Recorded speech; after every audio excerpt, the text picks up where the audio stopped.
Aerospace is about reaching further. Further in technology, into space, and into the future. You want to reach further too. You enjoy puzzling, prototyping, and pioneering. You're drawn to complex questions behind how to make aviation and space travel ready for tomorrow. Quieter, safer, faster, and cleaner. You'll join a community of students from all over the world who, just like you, get bright-eyed over anything that flies. Being part of such a diverse international group prepares you for the aerospace world from day one. This industry revolves around teamwork and a global point of view.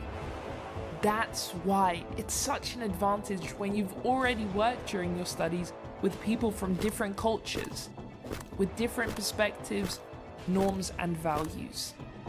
In our hangar and labs, and on site with partner companies, you will work on technological innovation that reaches past aerospace itself. From developing satellites, to improving wind turbines and Formula One materials. That's how you grow into an engineer who helps technology reach further.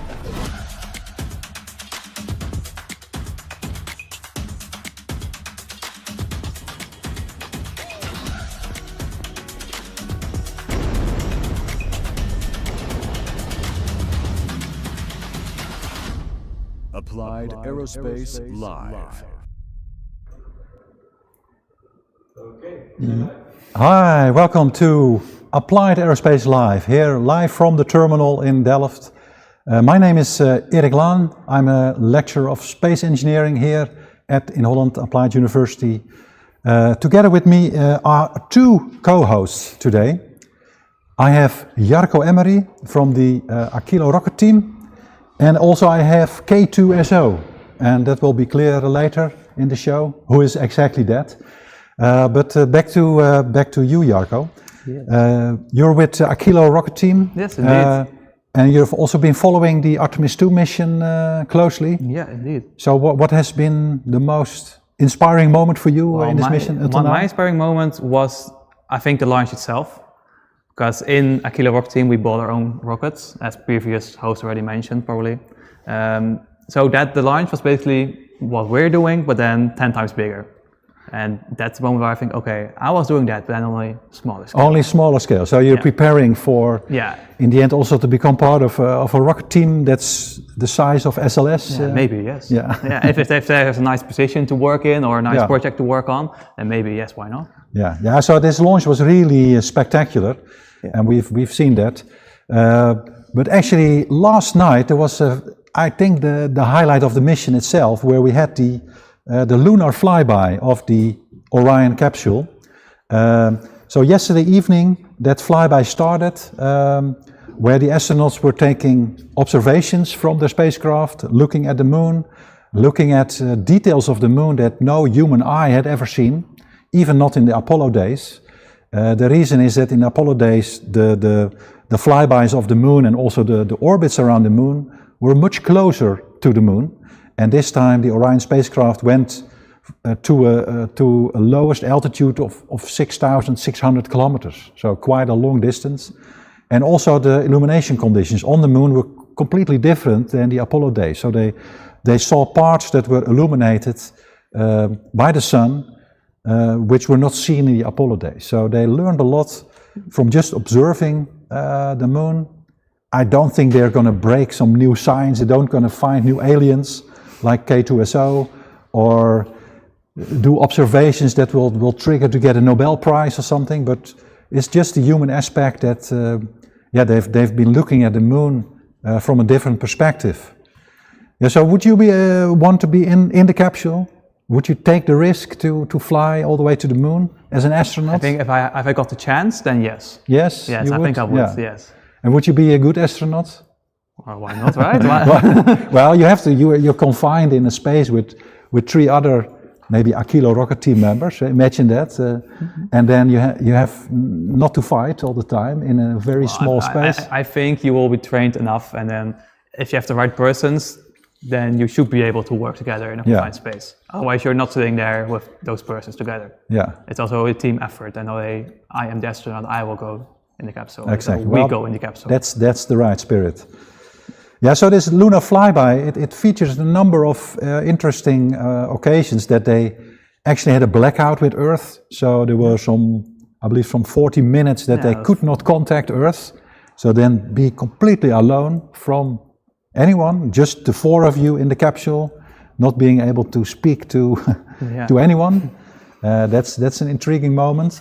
But also at some point they had like a solar eclipse, meaning that the moon went in front of the sun, and so the entire capsule would not be illuminated by the sun, meaning that the solar panels built by Airbus in Leiden would not get power, and meaning also that the system should work on its batteries and keep the astronauts alive. And it went through that phase very successfully, luckily. And actually on Thursday, so in 2 episodes, we will have a visit from Rob van Hassel from Airbus, who was very much involved in designing, building, testing those solar panels. So on Thursday we will have a long story about that. So now let's look at another moment in the mission last night, and it's a bit related to this jar of peanut butter we have on the desk. I've seen the video as well. Did you see this? What did you see? Well, we have it on here. What happened? In a moment you'll see a small Nutella jar flying around. But the question is this real or not? Yeah, that's my question I have as well. Was it like a very well trained trainee at Nutella marketing that created this movie and put it out on the internet because lots of people adopted it? Or was it real? I haven't seen it myself in the live feed. I've been looking at the live feed quite a lot of time, but not all the time, of course. I have to do some work as well, but I haven't seen it actually in the live feed. So I'm curious. Maybe people that are watching now, if you have actually seen it in the live feed, please share it with us in a comment. And share maybe also the live feed, which was stored on YouTube, and put it on the exact time where you saw it happen, because that's the only proof, I think, that it's not. No, that's true. With AI nowadays. Or maybe find a NASA official video and not a Nutella video. Yeah, exactly. So that's why we have our peanut butter on our desk, our new mascot. So actually we're waiting also for some of the data to come down, because they've taken lots of pictures with their cameras, but until now we haven't really seen any high resolution pictures. Actually in the live feed there was one picture they shared, and it was through an iPhone. So they had an iPhone on board, and the iPhone they took a picture with, and this is basically, we're looking here at a picture of an iPhone that took a picture of the moon. So what can you make of this? Well, first of all, that's a picture of a phone with a picture.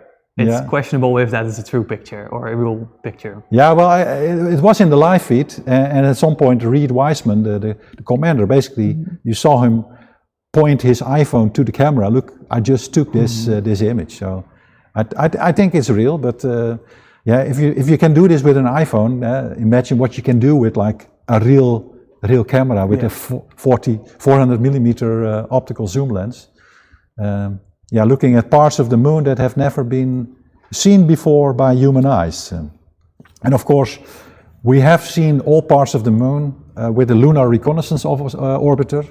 So this like high resolution mapping of the moon, we already have that in our hands. So there will not be like new observations of new craters that we have never seen before in that.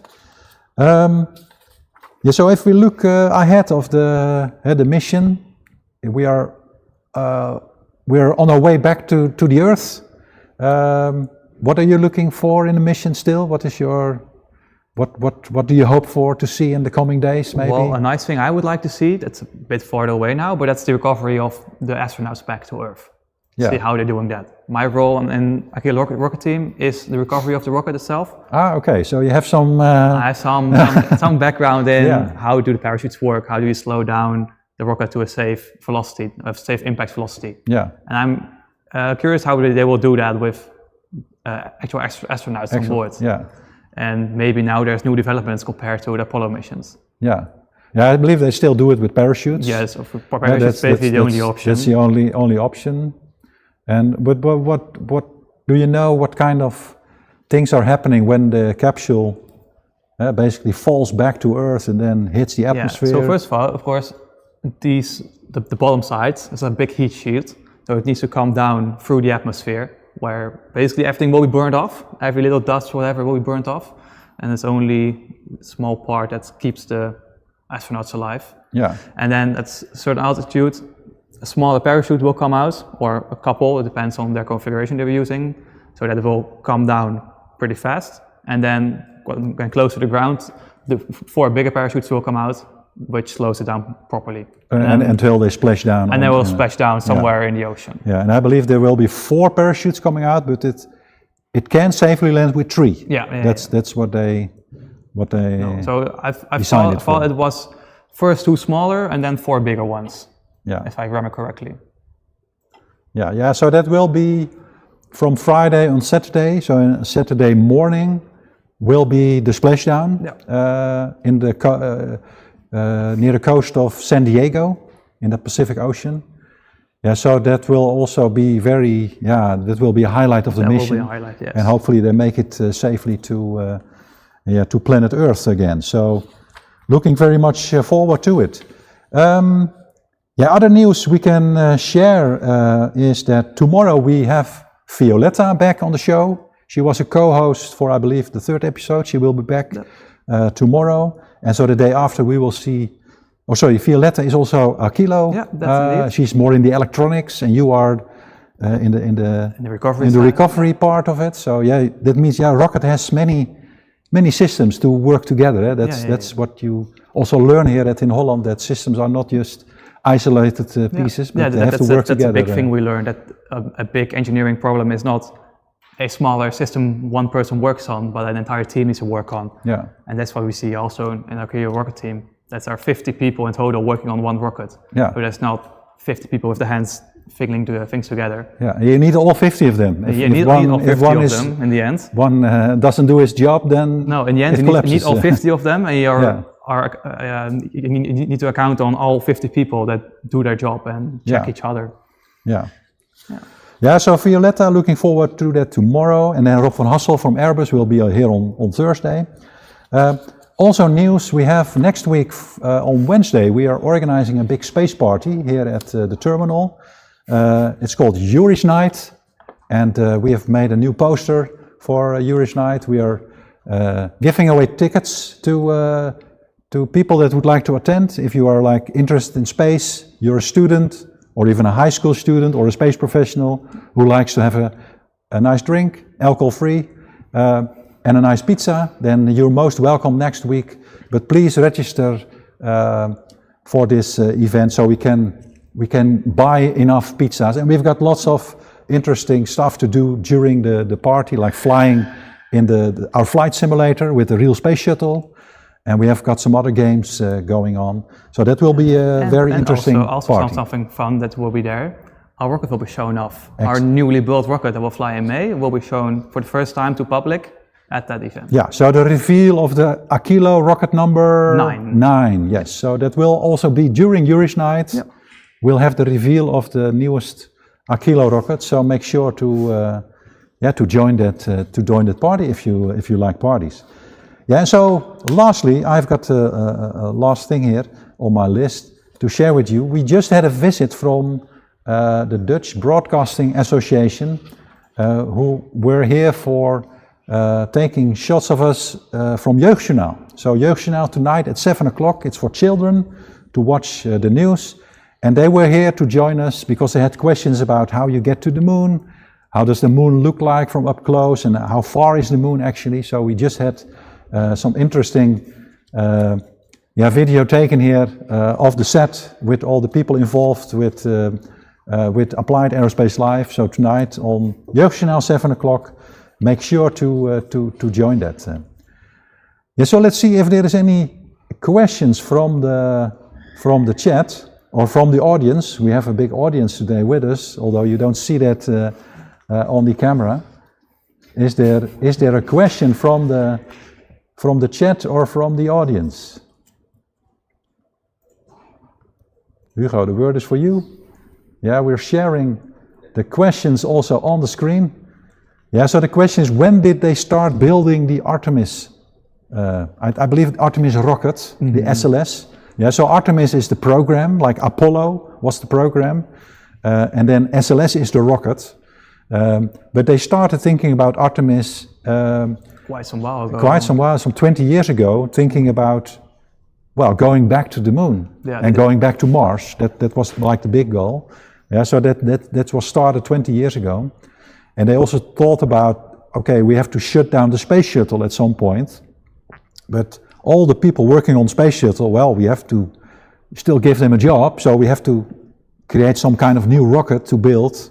And that became the SLS rocket. So I believe the answer is 20 years. Yeah, something like 20 years. Yeah, indeed. After the space shuttle program was shut down, then the sort of Artemis project, not really definitive Artemis project started, but in like a smaller form factor. Yeah, and I believe they called it Constellation back then. Yeah. It had a different name, and so they kind of rebranded the Constellation program, and they redesigned a bit of the rockets they were thinking about, and then they called it the Artemis program, and then designed, built, tested the SLS rocket. So now we have seen 2 launches of SLS, one with Artemis 1, no humans involved, but now with Artemis 2 we have actually humans in there, and looking forward to the splashdown on Saturday that they had. And we can say the test is successful. And that's what you also have with your AQUILO rocket, right? Yeah, indeed. What do you look for in success when you launch an AQUILO rocket? The biggest success is that it's back on the ground, one piece, and could in such a state that it could be reused. Okay. So also reusability, like SpaceX is now really showing for us, the main goal is getting it, be able to reuse it, in the sense, put in new propellant and ready to go. Yeah. That is a successful launch. Yeah, and so you're hoping to do that with your new AQUILO rocket, AQUILO 9, and it will be launched in May. The end of May it will launch for the first time, and the goal is to reach 3 kilometers in altitude. Okay. Yeah, so that will be exciting. So we will surely be there with Applied Aerospace Live to cover that launch of your AQUILO rocket team. So I see a new question here. How is the splashdown location controlled during re-entry from the moon? Yeah, that's a hard question. That's a hard question. That's a hard question. Actually, the first order of magnitude where you're going to splash down, with some error, of course, and that error can be in the range of hundreds of kilometers, is actually being introduced during the translunar injection. Yeah. When you are at Earth with your capsule and you're going to the moon, and you give it a delta V, you give it an impulse, that impulse basically controls the biggest part of your splashdown location, because from there on, it's basically a free return ride around the moon back to the Earth. Yeah, but basically the launch is the only influence you have on the landing position, landing, splashdown location. Yeah, but during the flight to the moon, they do some orbital corrections, which are very minor. And then they can really get to a more controlled splashdown location that's not like plus or minus 100 kilometers, but they can narrow it down to like plus or minus a kilometer at some point to know where exactly the splashdown location is. And I've also heard that in Artemis 1 they used a re-entry trick, basically with flying the capsule back to Earth and then skipping off the atmosphere and then through that having a second re-entry, and by that making the splashdown location more accurate. But now they saw, well, that's more, it's hazardous for the heat shields. It takes a load and so of they're not going to do that. So the splashdown location accuracy will be less than Artemis 1 because of that reason. But that all has to do with the safety of the astronauts. They want to, of course, rather have them safely back, and then the accuracy of the splashdown location is less accurate. They don't care so much about that. Okay, a question about the toilet, my favorite subject. How is it going with the toilet? Still issues or are they solved? Yeah. Yeah. As far as I know, they just have a plastic bag to I've do their things. I've heard the same. Yesterday there was at some point the flight control said, well, please stop using the toilet again and use some acronym. And I think that's some kind of bag where they have to do their number 1 and number 2 in.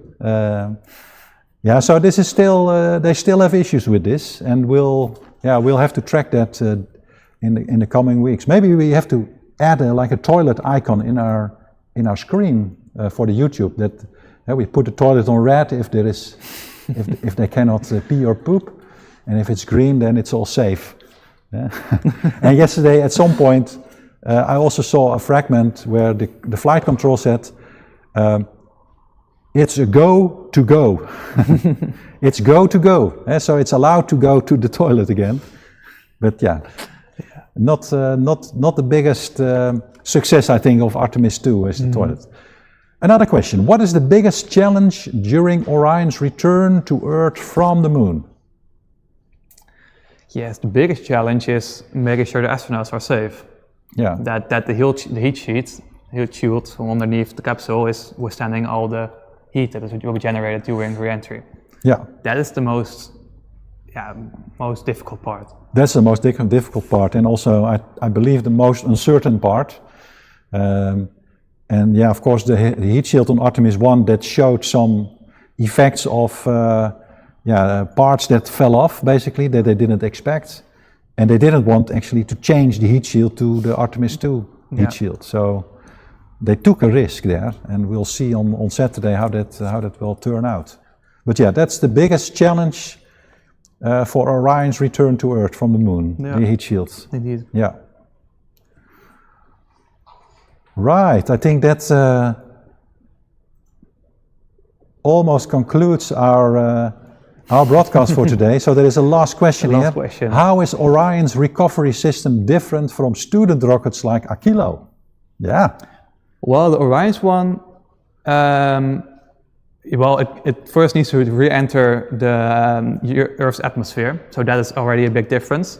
But after that, there's not that much difference apart from sizing it up. More parachutes, more bigger parachutes. Yeah. If you look at SpaceX, for example, they use their landing rockets. That is way different than student rockets are doing. Yeah. But I mean, the question is about, I think, the recovery. So how to land somewhere, and then you have to get the capsule and then get the astronauts out. So that whole system of lifting the capsule out of the water, that's not with AQUILO, no, right? You just walk over to where it is, and you pick it up, right? Yeah, we know where it is. We launch on a confidential military site, so one of military personnel goes with us to the rocket. Yeah. Make sure it's unarmed, and then we're allowed to take it with us. To take it with you, and then you take 2 students to do it, or 3? Yeah, two students, and then one military personnel. And 1 military to guide. Yeah. All right. Okay, so we take a last question, and then it's a wrap. They just released a new Earthrise photo. Hugo, from Mission Control, can you put it up? Oh, look. Oh, that's really beautiful. Yeah, so that happened last night, and this is just fresh from the press, I believe. This is the new Earthrise picture. This is a famous picture. It was taken in 1968 by Apollo 8, where this really created a huge understanding of all people on Earth understanding, okay, this is Earth. We are one family. We are one species on this very fragile planet. And so they retake this picture last night. Yeah, this is really incredible, and also very, very sharp from what I can see from up here. But this is beautiful. Thank you, Hugo, for bringing it to the audience. And thank you for all the technical people, and thank you for the audience today that joined us for the 7th episode of Applied Aerospace Live. Thank you, Jarko, for co-hosting, and see you tomorrow. May the force be with you. Yeah.